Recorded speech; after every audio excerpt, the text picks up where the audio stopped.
नमस्कार, स्वागत है आपका खास कार्यक्रम देश देशांतर में। मैं हूं आरफा खानम शेरवानी। प्रधानमंत्री नरेंद्र मोदी चीन की यात्रा पर हैं इन दिनों। प्रधानमंत्री बनने के बाद ये उनकी पहली चीन यात्रा है, जो कि कई मायनों में काफी अहम है। इस यात्रा में आज का दिन काफी खास रहा। पीएम मोदी की चीन के शीर्ष नेतृत्व से मुलाकात हुई। 63,000 करोड़ के निवेश के साथ 2 दर्जन समझौतों पर दस्तखत हुए। 8 कार्यक्रमों में एक ही दिन में उन्होंने भाग लिया। भारत चीन के बीच जो रणनीतिक और सामरिक मुद्दे हैं, उन पर दोनों तरफ से बयान तो आए हैं, लेकिन बहुत बात आगे बढ़ पाई है ये कहना मुश्किल है। कल का दिन दोनों देशों में व्यापार की दृष्टि से काफी अहम होने जा रहा है, जब पीएम मोदी शंघाई जाएंगे और चीन के जो सीईओज हैं उनसे मुलाकात करेंगे। कल का दिन काफी अहम होगा। आज हालांकि उन्होंने एक यूनिवर्सिटी में भी भाषण दिया, कल भी एक यूनिवर्सिटी उनको जाना है। क्या कुछ उम्मीद की जा सकती है इस पूरे दौरे से? आज के दिन को किस तरह से हम आकलन करेंगे, एनालाइज करेंगे, अपने खास मेहमानों के जरिए इसको समझने की हम कोशिश करते हैं। मेरे साथ कमल मित्र चुनॉय हैं, जो कि प्रोफेसर हैं school of international studies JNU से। दूसरे खास मेहमान हैं मेरे साथ, राजदूत रह चुके हैं, डिप्लोमेट हैं फॉर्मर अशोक सज्जनहार जी। तीसरे मेहमान आनंद कुमार हैं, एसोसिएट फेलो हैं आईडीएसए में। वरिष्ठ पत्रकार सतीश जेकब हैं, जो अंतर्राष्ट्रीय राजनीति को बहुत अच्छे तरीके से जानते हैं। और एक और खास मेहमान मेरे साथ जल्द ही मौजूद होंगे, डॉक्टर श्रीराम चौलिया, जो कि प्रोफेसर डीन हैं Jindal school of international affairs में। सभी मेहमानों का बहुत बहुत स्वागत है। सबसे पहले प्रोफेसर चुनॉय, अगर मैं आपके साथ शुरुआत करूं कि आज जो एक लंबी झड़ी समझौतों की लग रही है, 2 दर्जन समझौते हैं, इसमें कौन सी ऐसी चीज है जो आपको लगता है कि वाकई एक अचीवमेंट की तरह देखा जाए और ज्यादा प्रगाढ़ कर सकती है दोनों देशों के रिश्तों को?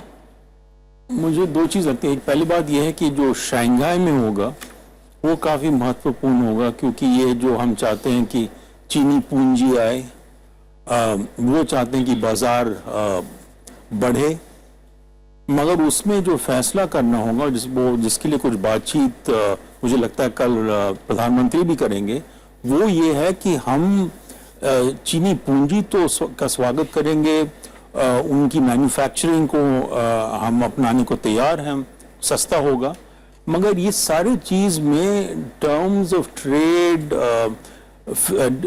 डिफिसिट वगैरह को बढ़ना नहीं चाहिए। माफी चाहती हूँ, हम आज के दिन चूंकि पूरा पॉलिटिक्स के नाम रहा, इसलिए कोशिश ही करेंगे कि आज पॉलिटिक्स की बात करें और कार्यक्रम के आखिरी हिस्से में हम इकोनॉमिक्स की भी बात करेंगे। हालांकि माना ही जा रहा है कि पूरा दौरा ही इकोनॉमिक्स के बारे में ही होने जा रहा है, आर्थिक मुद्दों के बारे में ही, और पॉलिटिक्स पे कम चर्चा होगी। सज्जनहार जी, ये बताइए कि अगर बयानों को बारीकी से पढ़ने की कोशिश करें तो जिस तरह से पीएम मोदी ने ये कहा है कि बाउंड्री के सवाल पर उन्होंने कहा है कि इसको जल्द सुलझा लिया जाए, बाउंड्री के सवाल को, न सिर्फ इतना कि उसको एक सेटल किया जाए मुद्दे को, बल्कि एक ऐसे मैनर में जिससे दोनों देशों के बीच रिश्ते बेहतर हों और नए डिस्ट्रप्शंस ना हो।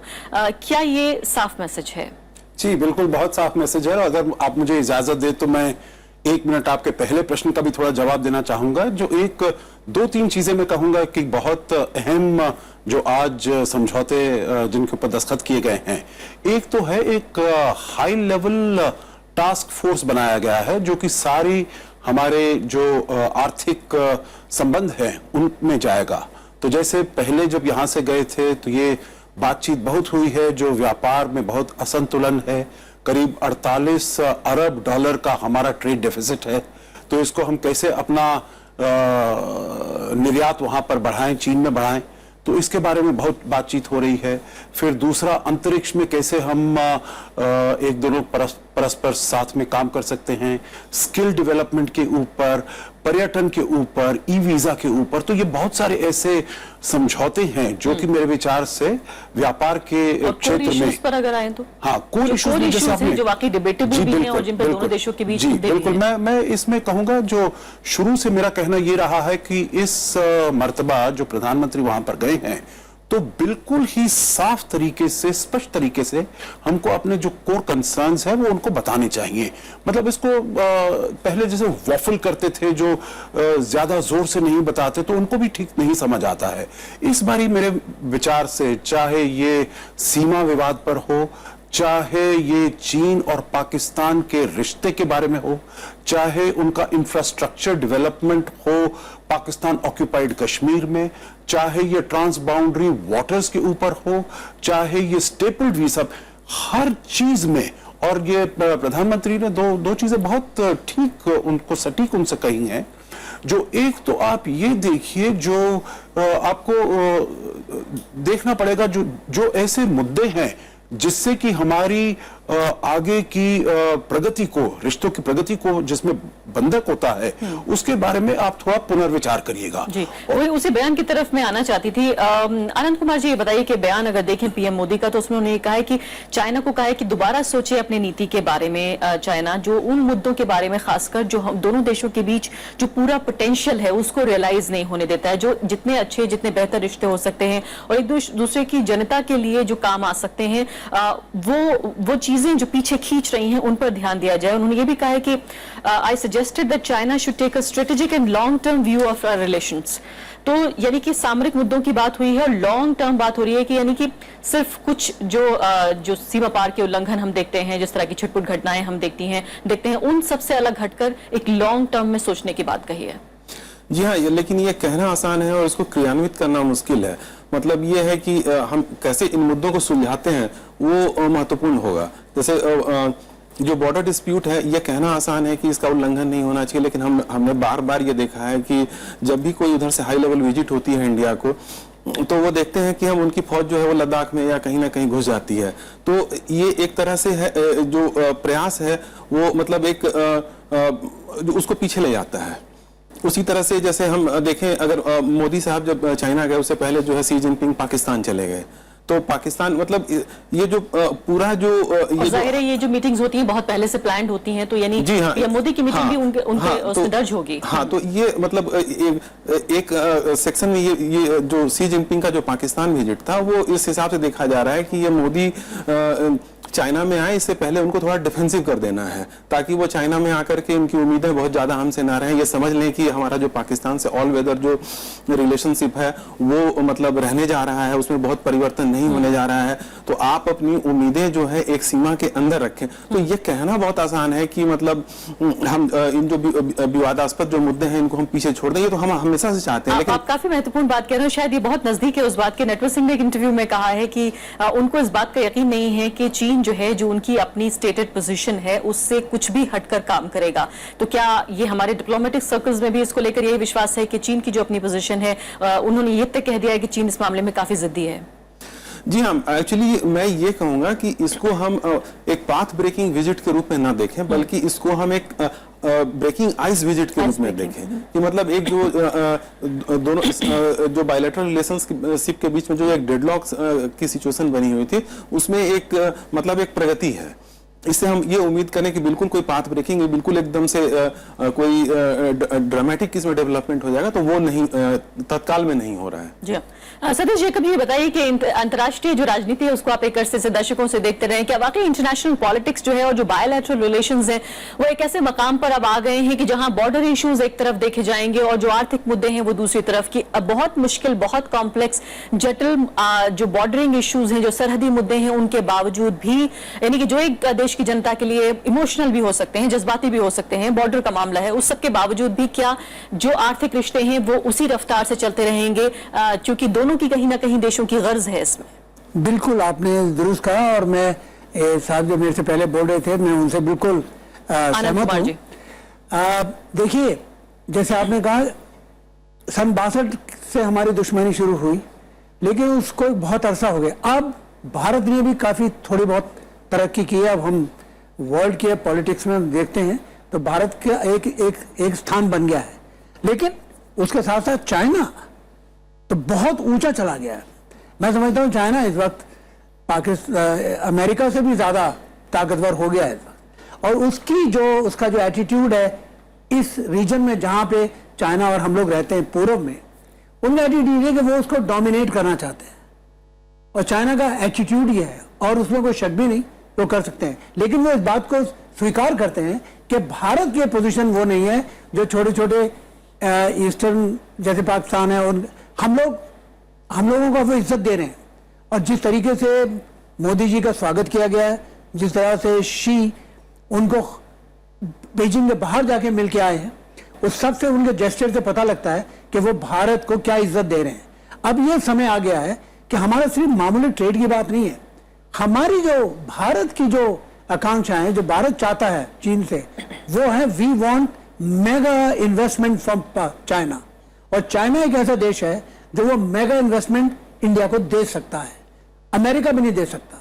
जो जिसको बोलते हैं सॉवरन इन्वेस्टमेंट, जो सॉवरन मनी, वो सिर्फ चाइना के पास, हाँ जापान के पास है, लेकिन इसके पास बहुत ज्यादा है। और जो मोदी जी चाह रहे हैं मेक इन इंडिया इंफ्रास्ट्रक्चर को बढ़ाना, उसको बनाने के लिए हमें कम से कम नहीं तो $1 ट्रिलियन की जरूरत है जी। 1 ट्रिलियन का मतलब होता है। लेकिन सतीश जी, एक ऐसे देश में जहां के नेशनलिस्ट भावनाएं हैं, राष्ट्रवादी भावनाएं बहुत जल्दी वो जो है बाहर आ जाती हैं, चाहे वो चीन का भी हम जिक्र करें। भारत में चूंकि मीडिया ज्यादा फ्री है तो ज्यादा नजर आता है। पिछले दिनों में हमने देखा है बहुत ज्यादा वक्त नहीं बीता है जबकि चाइनीज इंकर्जन को लेकर बिल्कुल एक युद्ध जैसी स्थिति आ पहुंची थी। तो ऐसे पॉलिटिकल एनवायरमेंट में जहां जाहिर है सरकारें, पार्टियां वोटों पर डिपेंड करती हैं, वोट पर निर्भर करती हैं, ऐसे में किस तरह से जो सेंटिमेंटल इश्यू बन जाता है बॉर्डर का, चाहे वो अरुणाचल प्रदेश का हो या फिर कश्मीर को लेकर जो स्टैंड है चीन का, कैसे दरकिनार किया जाए और आगे बढ़ा जाए? वाकई एक अंडरस्टैंडिंग अब भारत में इस बात को लेकर है कि जो एक पोजीशन है स्टेटेड वही रहेगी, इससे आगे पीछे कोई बात नहीं होगी। और खासकर जैसे कि आप कह रहे हैं कि इतनी मजबूत ग्लोबल पोजीशन में चीन पहुंच चुका है। देखिए आरफा खान साहब, मेरी अर्ज यह है कि जो स्ट्रेटेजिक, जब आप स्ट्रेटेजिक पॉइंट ऑफ व्यू से दो महान देश एक दूसरे को देखते हैं तो ये जो भावनाएं की आप बात कर रहे हैं इसमें मैं जानना नहीं चाहता, लेकिन प्रोफेसर चुनाव हमारे सामने बैठे हैं। सीमा का जो विवाद है उसमें कसूर हमारा ज्यादा है, चाइना का नहीं है।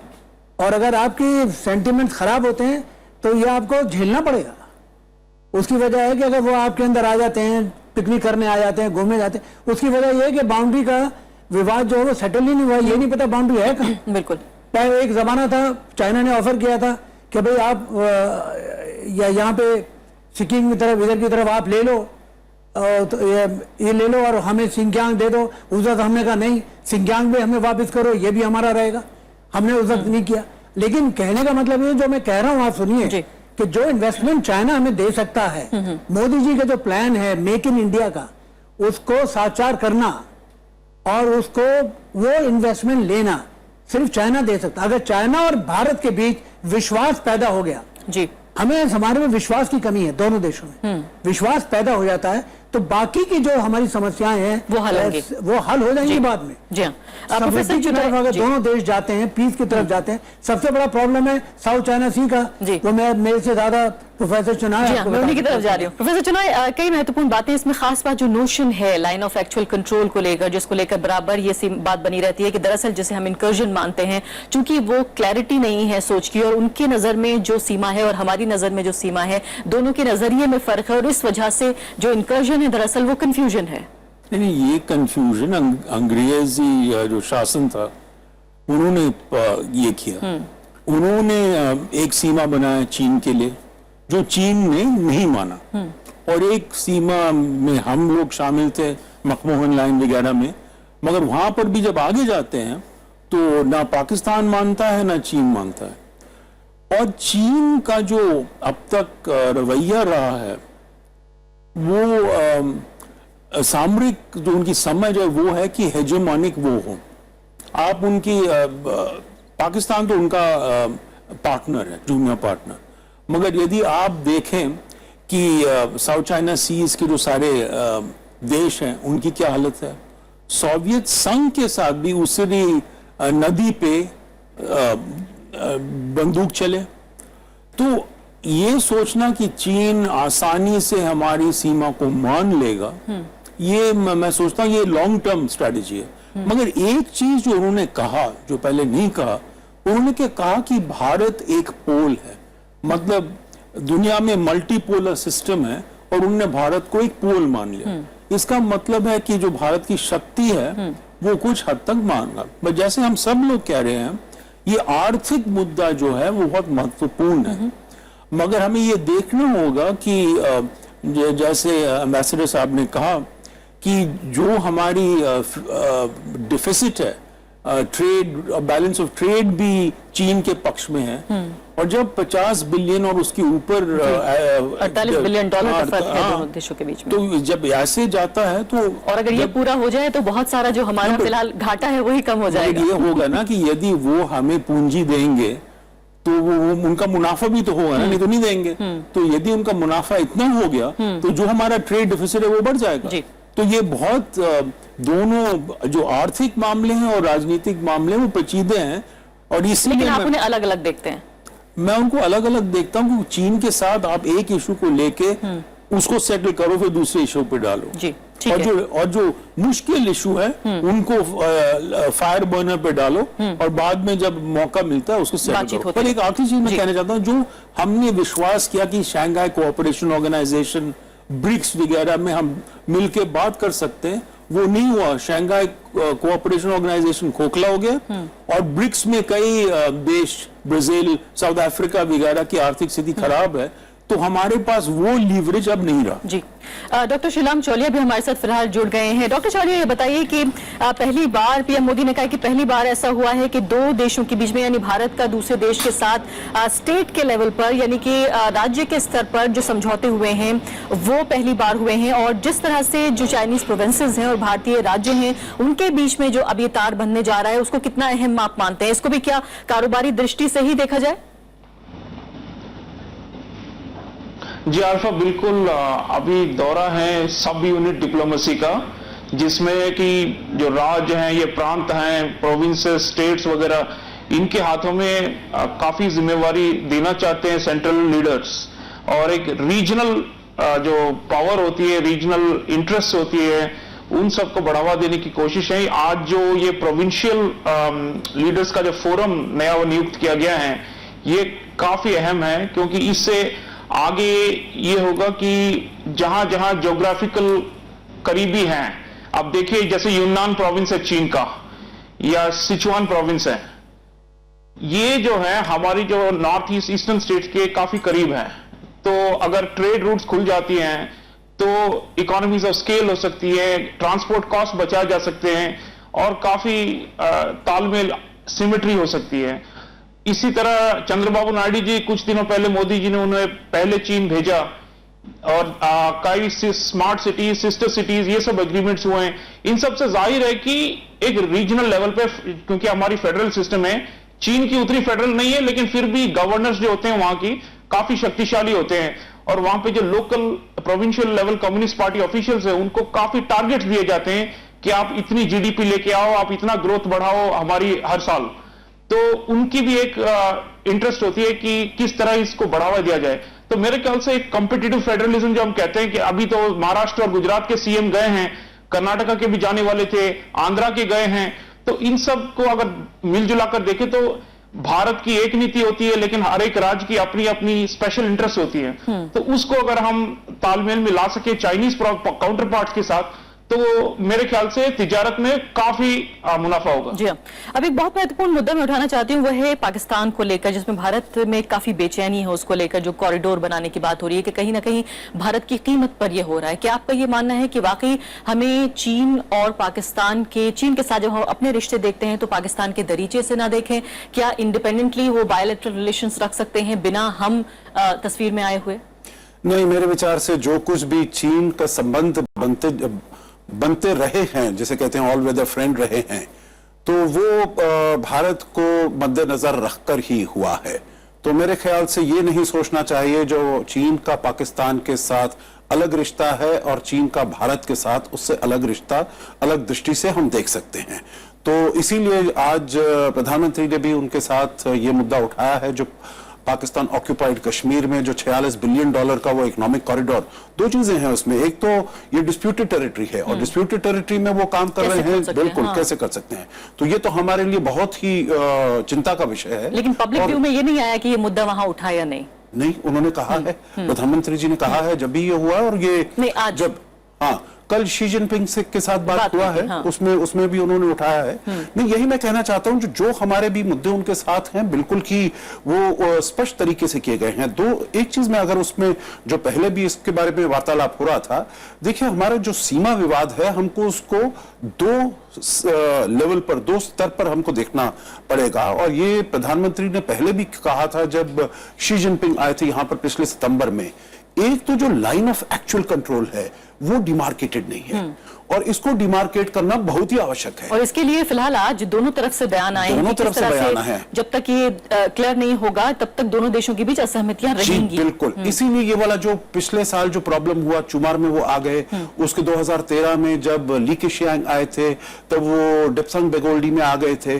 तो इसीलिए क्योंकि वहां पर कोई बहुत अनिश्चितता है, वहां पर बिल्कुल भी सर्टेनिटी नहीं है, अनडिमार्केटेड है। तो पिछले साल प्रधानमंत्री ने यह भी कहा था जो हमको लाइन ऑफ एक्चुअल कंट्रोल को डिमार्केट किया जाए। जो अरुणाचल प्रदेश का है, जो साउथ तिब्बत का प्रॉब्लम है, जो वो कहते हैं हमारा साउथ तिब्बत है, हम कहते हैं हमारे इसमें है, वो देखिए 2005 में कुछ गाइडलाइंस और पैरामीटर्स वो सेटल हो गए थे। पिछले 10 साल से अगर आप देखें तो ये जो स्पेशल रिप्रेजेंटेटिव्स की मीटिंग्स होती रही हैं, वो मीटिंग्स होती हैं परंतु मुद्दा आगे नहीं बढ़ा है। और अभी भी बात ये तय हुई है कि एनुअल विजिट्स होंगी दोनों मिलिट्रीज की, और इसके अलावा जो है एक हॉटलाइन जो है वो भी तैयार करने की बात हो रही है। तो काफी हद तक लगता है कि इससे बात बन पाएगी। लेकिन आनंद कुमार जी, क्या वाकई जो भारत की फॉरेन पॉलिसी है कहीं ना कहीं इस पूरे क्षेत्र में अगर हम देखें तो बिना पाकिस्तान के बात नहीं हो पाती है? अब अफगानी जो है राष्ट्रपति लौट के गए हैं, वहीं पाकिस्तान बीच में अड़ा हुआ है। अब हम चीन की बात कर रहे हैं तो कहीं ना कहीं मन में खटास है इसको लेकर कि कैसे भारत की सुरक्षा की चिंताओं की कीमत पर यह कॉरिडोर की बात हो सकती है एक डिस्प्यूटेड एरिया में।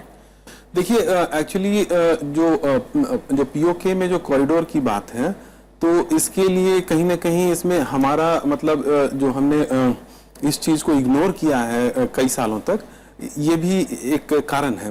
क्योंकि हमने बहुत सालों तक, पिछले करीब 60-65 साल में ऐसा हमने कभी मतलब एहसास नहीं दिलाया पाकिस्तान को कि हम पीओके के प्रति मतलब हम गंभीर हैं। तो उसका नतीजा ये हुआ कि अब पाकिस्तान ने पीओके को तो अपना मान लिया। किस तरह की गंभीरता दिखानी चाहिए? मतलब जैसे कि हमने कभी किसी मतलब मजबूती से कभी उस पर क्लेम नहीं किया।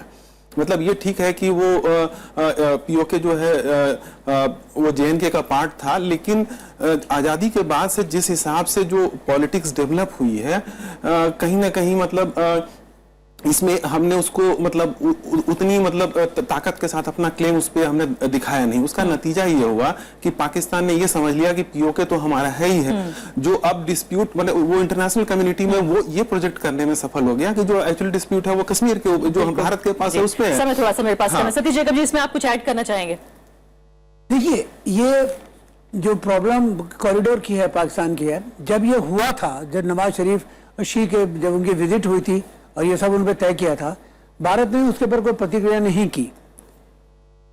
और इसकी वजह ये हो सकती है कि शायद भारत ने जो अंडरस्टैंडिंग चाइना के साथ भारत की, उसमें यह होगा कि भाई हम मानते हैं कि आप कर रहे हो वो अपने फायदे के लिए, वो एक कॉरिडोर बना रहा है चाइना, जो वहां तक उनके जो बंदरगाह है पाकिस्तान की नई, वहां से वो तेल वेल का अपना करना चाह रहे हैं जी। तो उसमें यह जरूर है कि इंटरफेरेंस इंडिया ज्यादा वहां कर नहीं सकता। लेकिन अगर मैं जैसे शुरू में कह रहा था कि भारत के लिए जो स्ट्रेटेजी वो यही है कि हमें उनसे वो एक इन्वेस्टमेंट उनसे चाहिए। वो इन्वेस्टमेंट जब भी मिलेगा जब हम दोनों का ट्रस्ट, विश्वास जो है आगे बढ़ेगा। और आपका ये मानना है कि इस दौरे में कम से कम ये हो पाएगा? डॉक्टर श्रीराम चौलिया, बिल्कुल आखिरी 30 सेकंड बचे हैं, आप मुझे बताइए कि कल के जो पूरी यात्रा है, कल के जो कार्यक्रम है, सीईओ से मुलाकात है, उस सबसे क्या उम्मीद की जाए? क्या आप देख रहे हैं कल होना चाहिए? देखिए, चीन एक स्टेट कंट्रोल्ड इकोनॉमी है, तो सरकार की ही गाइडेंस रहेगी। हालांकि कुछ प्राइवेट कंपनियां हैं वहां पे, तो ये हमें पूछना जरूरी है कि पाकिस्तान जैसा एक शेकी और अनस्टेबल कंट्री में 48 बिलियन डॉलर इन्होंने निवेश प्रॉमिस किया है। भारत जो एक स्टेबल कंट्री है, जो एक राइजिंग पावर है, उसमें सिर्फ 20 या 25 बिलियन क्यों दिया है? और वहां पे तो उन्हें फौज जमा करनी पड़ रही है चाइनीज इन्वेस्टमेंट्स को सेफ्टी के लिए। हमारे यहां ऐसी कोई इंसर्जेंसी या टेररिज्म नहीं है, लेकिन उसके बावजूद वो पाकिस्तान की तरफदारी करते हैं। इसकी साफ जाहिर होता है कि आर्थिक और सामरिक जो है चीन के नजरिए में जुड़े हुए हैं, एक साथ चलती है। और एक लेवल की जो काउंटर बैलेंसिंग है हिंदुस्तान की, वो चलती रहेगी। उसके अंदर, उस दायरे के अंदर जो भी हमें इकोनॉमिक फायदा होगा वो बोनस होगी। जी हाँ, बहुत बहुत शुक्रिया सभी मेहमानों का। तो साफ तौर पर जहां हार्डकोर पॉलिटिकल इश्यूज हमें नजर आ रहे हैं, वहां ये भी है एक तरफ से कोशिश इस बात की हो रही है कि कहीं ना कहीं जो पीपल टू पीपल कॉन्टैक्ट है उसको बढ़ाया जाए। भारत ने फिलहाल ऐलान कर दिया है कि जो चाइनीज नेशनल्स हैं उनको ई वीजा देगा भारत, ये भी महत्वपूर्ण कदम है। इसके अलावा योगा से लेकर फिल्मों तक एक सॉफ्ट पावर जो है उसके तौर पर भारत चीन पहुंच रहा है। सब कुछ काफी महत्वपूर्ण है। इस दृष्टि से भी सभी मेहमानों का बहुत बहुत शुक्रिया। नमस्कार।